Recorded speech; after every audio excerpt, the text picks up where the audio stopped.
Hello दोस्तों, कैसे हैं आप लोग। उम्मीद करता हूँ अच्छे होंगे और बढ़िया होंगे। आज हम बात जो करेंगे वो करेंगे पादप ऊतक के बारे में। पादप ऊतक क्या होता है, उससे पहले हम समझेंगे कि ये ऊतक क्या होता है। ये ऊतक क्या होता है तो बताते हैं ऊतक के बारे में। ऊतक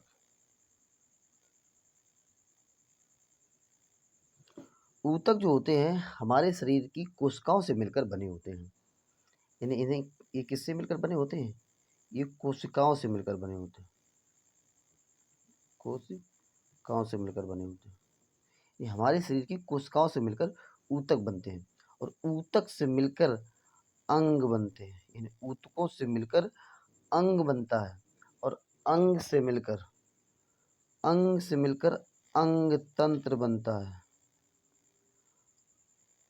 अंग तंत्र बनता है और अंग तंत्र से मिलकर हमारी बॉडी बनती है।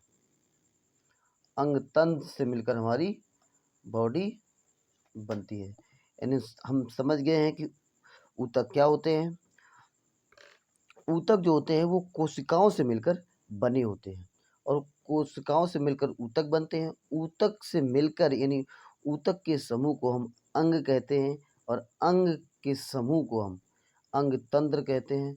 अंग तंत्र के समूह से हमारी बॉडी जो है वो बनती है। अब हम समझेंगे कि ये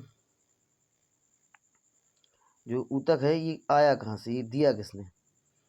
ये जो ऊतक है ये सबसे पहले एक वैज्ञानिक है जिनका नाम था मेयर साहब। मेयर मेयर साहब ने ऊतक के बारे में गहन अध्ययन किया। तो सबसे पहले समझेंगे कि ऊतक के अध्ययन को कहते क्या है। ऊतक के अध्ययन को हम हिस्टोलॉजी कहते हैं। क्या कहते हैं? हिस्टोलॉजी। यानी ऊतक के अध्ययन को हम हिस्टोलॉजी कहते हैं। यही शब्द सबसे पहले मेयर ने गढ़ा था। यानी कि फिर हम एक बार समझते हैं अच्छे से ऊतक को। ऊतक क्या होते हैं? इन कोशिकाओं से मिलकर ऊतक का निर्माण होता। ऊतक से मिलकर अभी मैंने बताया था कि ऊतक से मिलकर अंग बनते हैं, अंग से मिलकर अंग तंत्र बनते हैं, अंग तंत्र से मिलकर बॉडी यानी हमारी शरीर का निर्माण होता है। ऊतक का अध्ययन जिस विज्ञान में करते हैं उस विज्ञान का नाम हिस्टोलॉजी है और जिस शब्द हिस्टोलॉजी शब्द एक मेरे वैज्ञानिक मेयर ने सबसे पहले गढ़ा था। अब हम समझेंगे ऊतक के बारे में। ऊतक कितने भागों में बटा होता है। चलिए शुरू करते हैं ऊतक के बारे में। जो ऊतक है ये दो भागों में बटा होता है। एक होता है विभाज्योतक ऊतक, एक होता है स्थायी ऊतक। और जो विभाजित ऊतक होता है ये तीन भागों में बटा होता है। एक होता है शीर्षस्थ, एक होता है पार्श्वस्थ, एक होता है अंतर्वेशी। और जो अंतर्वेशी होते हैं वो तीन भागों में बटे होते हैं। एक ये मृदक, स्थूलकण और दृढ़ ऊतक। अगर हम बात कर लें स्थायी ऊतक की, स्थायी ऊतक भी जटिल ऊतक और कॉम्प्लेक्स ऊतक यानी जटिल ऊतक जो होते हैं दो भागों में बटे होते हैं, एक जाइलम और एक फ्लोएम। माफ करिए, ये स्थायी ऊतक है, यही है सरल ऊतक और जटिल ऊतक। चलिए अब हम एक एक की चर्चा कर लेते हैं कि ये सबसे पहले विभाज्योतक ऊतक क्या होते हैं। विभाज्योतक ऊतक क्या होते हैं? ये ऊतक जो होते हैं ये वो ऊतक होते हैं जो आजीवन भर वृद्धि करते हैं। जो आजीवन भर वृद्धि करते हैं उन्हें हम विभाज्योतक ऊतक कहते हैं। ये तीन प्रकार के होते हैं। एक होता है शीर्षस्थ, एक होता है पार्श्वस्थ, एक होता है अंतर्वेशी। इसका मतलब है जो शीर्षस्थ होता, इसका मतलब है जो जड़ होती है, जड़ और तना ये जीवन भर बढ़ते रहते हैं। वो वहाँ पर कार्य करता है शीर्षस्थ विभाज्योतक। जहाँ पार्श्वस्थ है, पार्श्वस्थ का मतलब है केवल तना, केवल तने की मोटाई के लिए उत्तरदायी होता है। हम बात करें अंतर्वेशी, अंतर्वेशी इंटर स्केलरी, इसका मतलब होता है पौधे के फूल फल जो होते हैं उसके लिए उत्तरदायी अंतर्वेशी होता है। अगर हम बात करें, सबसे ज़्यादा पूछा जाता है जाइलम और फ्लोएम। जो जाइलम और फ्लोएम, जाइलम होता और ये फ्लोएम होता। तो हम जाइलम की बात करें, जाइलम, चलिए हम जाइलम की बात कर लें।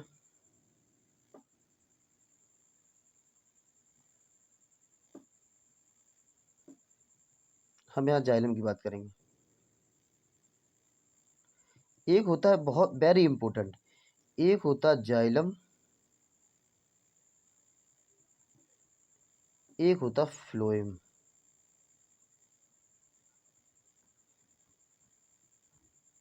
ठीक, जाइलम का कार्य और फ्लोएम कार्य लगभग सैकड़ों बार पूछा गया है, जाइलम का कार्य और फ्लोएम का कार्य। तो जाइलम का कार्य समझ लो, एक ट्रिक है छोटी सी, जा मतलब जल, यानी जल, यानी सब, अगर कोई भी इम्पोर्टेंट काम है तो जाइलम का जो सबसे ज़्यादा इम्पोर्टेंट काम है वो जल को पहुंचाना, इन पौधे के हर भाग में जल को पहुंचाना, ये जाइलम का कार्य है। वेरी इंपॉर्टेंट, कई बार एग्जाम में पूछा गया है। बात करें फ्लोएम का, फ्लोएम का काम होता है भोजन। फ्लोएम का काम क्या होता है? भोजन का ग्रहण करना, उसका पाचन करना और उसका उत्तेजित करना, यानी फ्लोएम कैसे, फ्लोएम द्वारा ही भोजन हर अंग में पौधे के पहुंचाया जाता है। अब अच्छे से आप समझ गए होंगे। याद रखेंगे, जा से है, यही जा से जल बनता है। इस एक चीज को याद रखें, दूसरी चीज को आपको खुद कर लेंगे। चलिए आगे हम बात कर लें कि ये हमने बताया भी, अब पूरा से डिटेल में देख लेते हैं। ये विभोचक होता है, विभाज्योतक, ये सारे उत्तक के बारे में मैं भी चर्चा कर चुका हूँ, मैं बता चुका हूँ, एक बार आप अपने देख सकते हैं स्क्रीन पर। चलिए अब हम बात करेंगे इनकी बीमारी के बारे में। वेरी इंपॉर्टेंट, बहुत इंपॉर्टेंट है ये चैप्टर जो मैं पढ़ाने वाला हूँ। पूछा जाता है आम या बैगन में किसकी कमी से रोग होता है? तो सही आंसर होगा जस्ता। क्या होगा? जस्ता। और आम या बैगन का लिटिल लीफ, मतलब माफ कीजिए, यही मतलब आम और बैगन का जो लिटिल लीफ है वही है जस्ता, यानी जस्ते की कमी से आम और बैगन में लिटिल लीफ रोग हो जाता है। अब बात करें नींबू में डाइवेक, जो नींबू में डाइवेक है वो तांबा की कमी से होता है। नींबू में लिटिल लीफ ये अलग है, नींबू में लिटिल लीफ ये तांबा की कमी से होता है। फूल गोभी में ब्राउनिंग बोरान की कमी से। याद कैसे करेंगे? यहाँ ब्राउनिंग लिखा, ब्रा, यहाँ से भी बो आ रहा है तो बा से मिल रहा है, याद रखें ब्राउनिंग यानी बोरान। मटर में मार्स रोग, मार्स रोग मतलब माँ और मैंगनीज, माँ मिल रहे मैंगनीज। बात करें पौधे लीची में पत्ता जलना पोटेशियम के कारण, इसे आप याद कर लें। धान में खैरा रोग जस्ता की कमी से, कई बार पूछा गया सवाल है कि धान में किस रोग से खैरा रोग होता है धान, तो जस्ता की कमी से। बात करें आलू का ब्लैक हट रोग किस तत्व की कमी कारण होता है? तो आंसर होगा ऑक्सीजन, उसमें भंडारण में ऑक्सीजन की कमी हो जाती है, ये जो आलू के चित कपड़े नहीं पड़ जाते हैं वो चीज़। अब हम बात कर लें आंवले में निक्रोसिस बोरान के कारण। नेक्स्ट बात करें सलजम हुआ वाटर कोर मैग्नीज, गाजर में कोटर स्पोर्ट कैल्शियम, मक्का यानी वाइट बड जस्ता और चुकंदर में हट रोग बोरान के कारण होता है। चलिए इससे संबंधित 30 प्रश्न उत्तर की चर्चा अब हम करने वाले हैं। इसमें से पहला क्वेश्चन,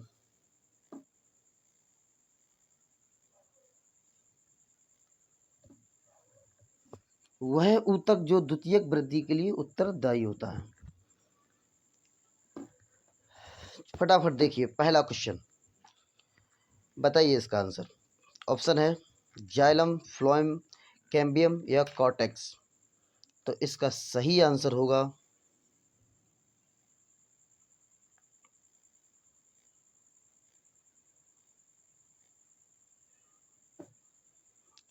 इसका सही आंसर होगा कैबियम। बात कर लें ये कैबियम, ये क्या है? जो ये कैबियम है ये जाइलम अभी बताया था, जो कैम्बियम है वो जाइलम और फ्लोएम, जाइलम और फ्लोएम के बीच वाला द्वितीयक, बीच वाला जो ऊतक है, ये जाइलम और फ्लोएम के बीच की कड़ी है कैम्बियम ऊतक। कैम्बियम ऊतक कौन है? जाइलम और फ्लोएम के बीच की कड़ी। ठीक, चलिए नेक्स्ट क्वेश्चन पर चलेंगे। क्वेश्चन नंबर दूसरा, व्यापारिक कार्क प्राप्त होती है जाइलम से, फ्लोएम से या कार्क कैम्बियम से? तो इसका सही आंसर होगा cork cambium, option number C. Next, पौधों में फ्लोएम मुख्यतः उत्तरदायी होते हैं। बताया था कि पौधों में मुख्यतः किस लिए फ्लोएम काम करता है? आहार बनाने के लिए, अमीनो अम्ल के लिए, ऑक्सीजन वहन के लिए या जल वहन के लिए? तो तीसरे का सही आंसर होगा आहार के लिए। नेक्स्ट, क्वेश्चन नंबर चौथा, पेड़ पौधों में जाइलम मुख्यतः किसके लिए जिम्मेदार होता है? आहार बान के लिए, अमीनो एसिड बान के लिए या जनवहन के लिए, ऑक्सीजन के लिए? तो सही आंसर होगा जल वहन के लिए। नेक्स्ट, क्वेश्चन नंबर पांचवा, एक वृक्ष की आयु का पता किसके द्वारा लगाया जाता है? इसकी ऊंचाई माप कर, वार्षिक बलों की गिनती करके, शाखाओं की संख्या गिनकर या आयु मापने का कोई तरीका नहीं है? तो इसका सही आंसर होगा वार्षिक बलों की गिनती कर कर। अब हम समझेंगे होता क्या है ये वार्षिक बलों का। मतलब है जैसे कि ये पेड़ है, काफी पुराना पेड़ हो गया, अब इसमें कितने वर्ष का है ये कैसे पता लिया लगाया जाए? जब भी पेड़ काटा जाता है तो इसकी बीच में इस तरह से बलाएं, यानी गोल गोल चक्र होते हैं जिन्हें वलय कहते हैं। इन वलों से जितने वर्ष होते हैं पेड़ के, उतने वर्षों में एक वलय हो जाती है। यानी जितने पेड़ होंगे उतनी वलय, अगर 50 होंगे तो 50 साल का हो गया होगा। जितनी वलय निकलेंगी इसके अंदर से कैसे काटेंगे तो हम जान जाएंगे वो उतने ही वर्ष का होता है। हम बात करें कि ये जो बलों की ऊंचाई किया जाता है, इसके लिए भी एक विज्ञान होनी चाहिए ना। इसके लिए एक वैज्ञानिक है जिसका अध्ययन किया जाए, उसका नाम है डेंड्रोक्रोनोलॉजी।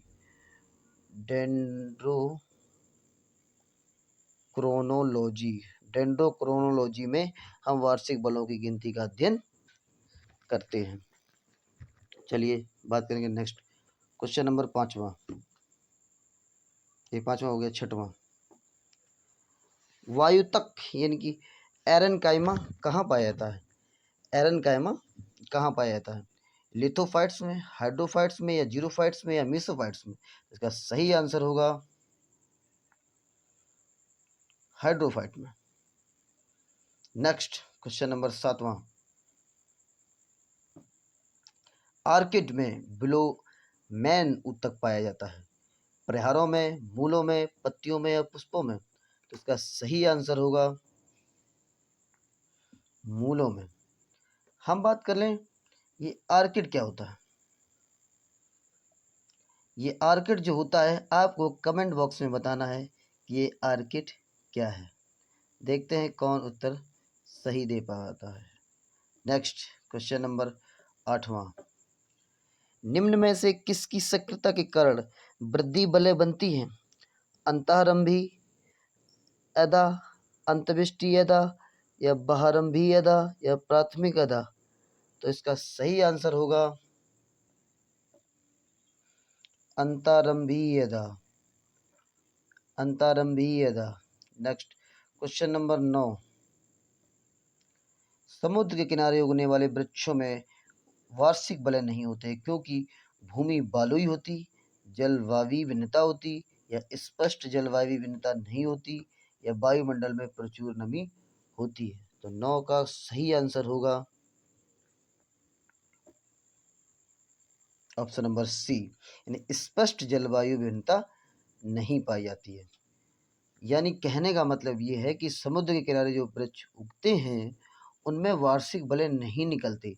उसके क्यों नहीं निकलते? अत्यधिक पानी की वजह से उसमें नहीं निकलते। नेक्स्ट क्वेश्चन नंबर हम बात करेंगे 9 की।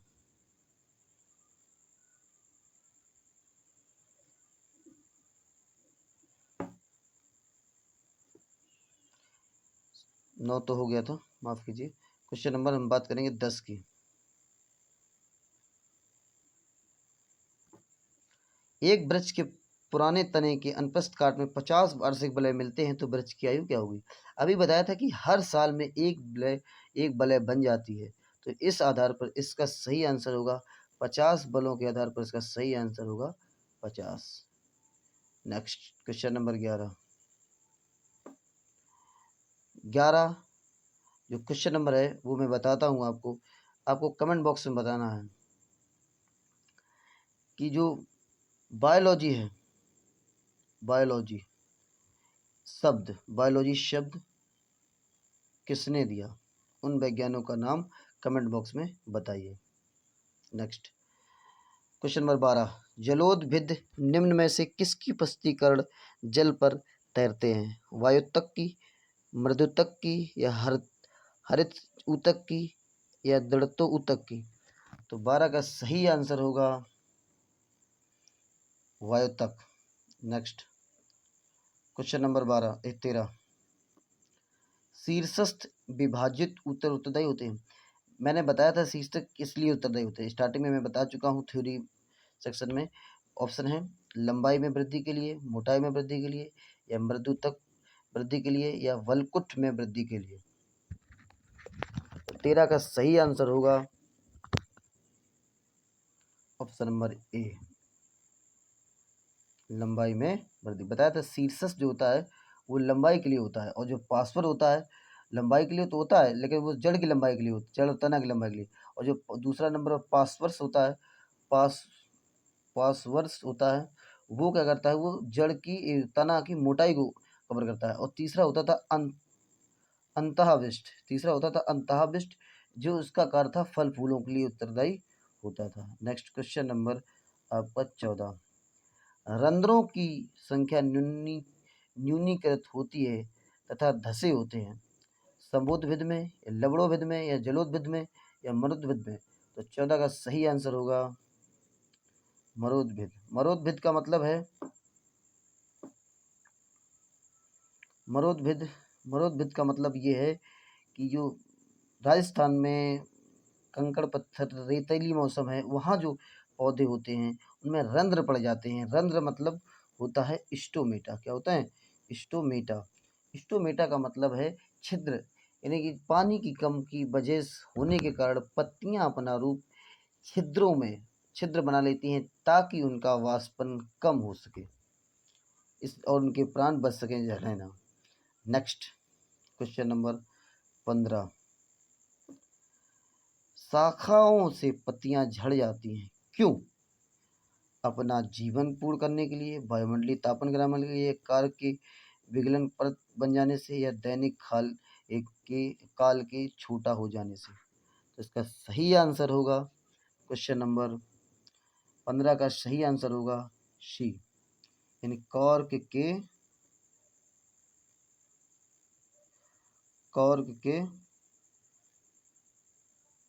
माफ कीजिए थोड़ा सा इसका सही आंसर होगा सी, यानी कॉर्क के बाहर विलगन परत बन जाने के कारण, अभी बताया था। Next question number 16। विलामान की आवश्यकता होती है। पहले समझेंगे ये विलामान क्या होता है। और कोई भी बंदा विलामान के बारे में जानता हो तो प्लीज कमेंट बॉक्स में बताएं,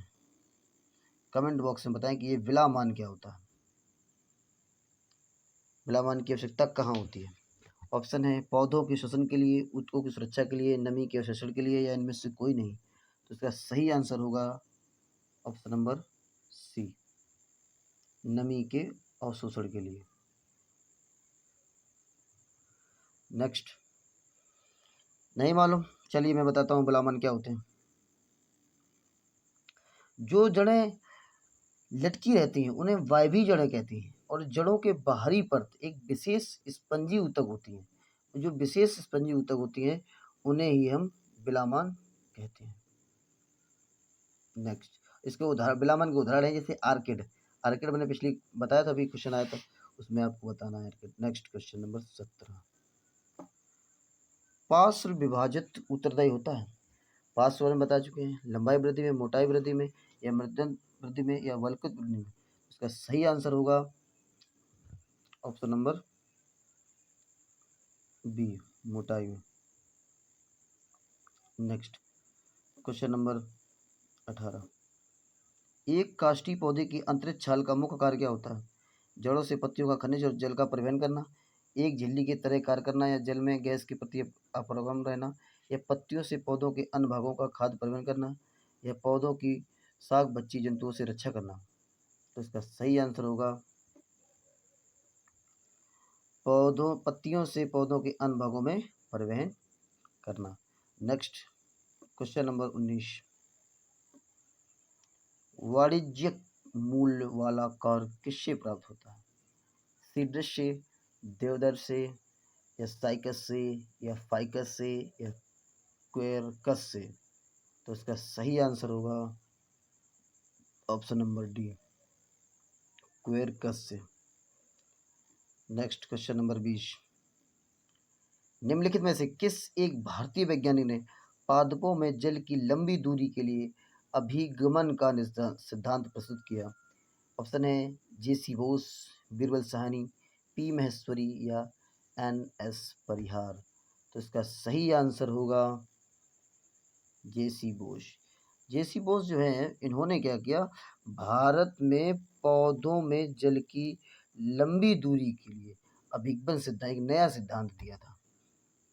नेक्स्ट क्वेश्चन नंबर 21,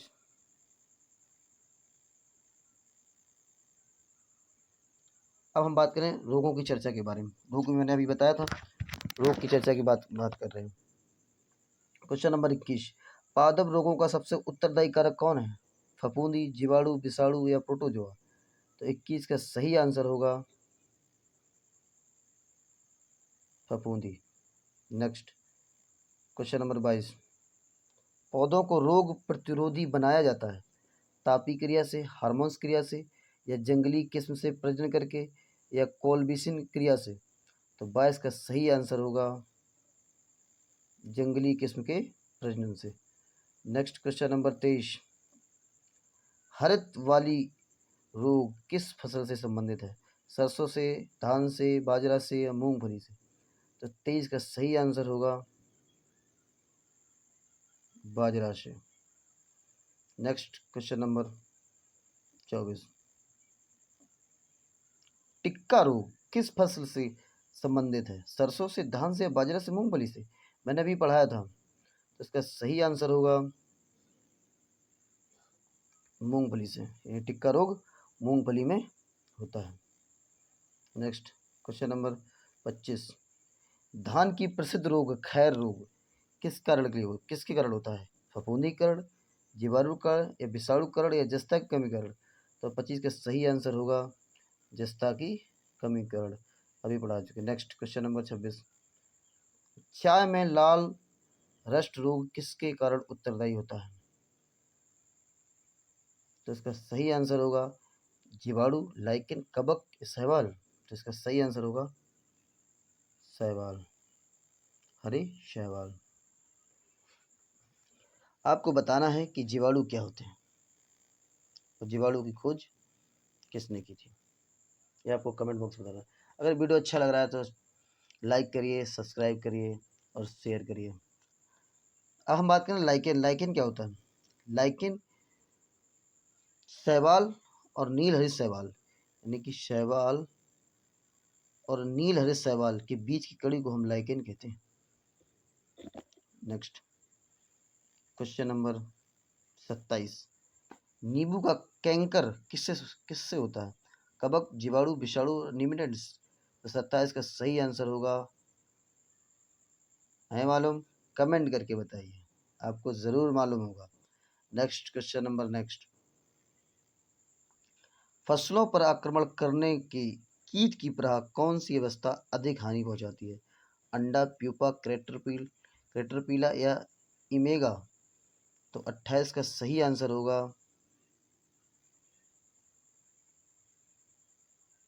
कैटरपिला, यानी कि जो कीट होते हैं उनकी जो छोटी प्रजाति होती है, यानी बच्चे वाली प्रजाति, उन्हें कैटरपिला कहते हैं। और जैसे कीट के बच्चे को, जो बच्चा होता है, उसे हम प्यूपा कहते हैं। क्या कहते हैं? प्यूपा। प्यूपे से भी छोटी प्रजाति होती है, उसे कैटरपिलर कहते हैं। नेक्स्ट क्वेश्चन नंबर 29, मिलीबग किस फसल से संबंधित है? सरसों, गेहूं, आम या बैगन? तो इसका सही आंसर होगा सरसों से।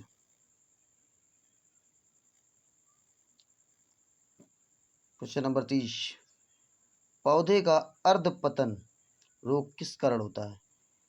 पीथियम डेवेरियम से, या पेरोनियम स्पोला से, स्पोला पायरिकाइटा से, या पायरोटोस्टोरा इन्फेंटा से, या एल्बुगा कैंडिडा से? तो इसका सही आंसर होगा पीथियम एल्वेरा। चलिए दोस्तों, अगर वीडियो अच्छा लगा हो तो लाइक करिए, सब्सक्राइब करिए, अपने दोस्तों के साथ शेयर करिए। Thank you for watching.